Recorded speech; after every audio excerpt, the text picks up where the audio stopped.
गणेशोत्सवाच्या मिरवणुकीत माढा तालुक्यातील राष्ट्रवादी शरदचंद्र पवार गटाच्या तुतारी गाण्याची युवकांमध्ये क्रेज दिसून येत असून ग्रामीण भागात या गाण्यावर तरुणाई नाचताना दिसते आहे।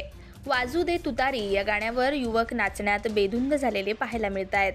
एकीकडे माढा लोकसभेला तुतारीचा निनाद घुमला आणि येऊ घातलेल्या विधानसभा निवडणुकीच्या तोंडावर देखील या गाण्याची क्रेज दिसते आहे।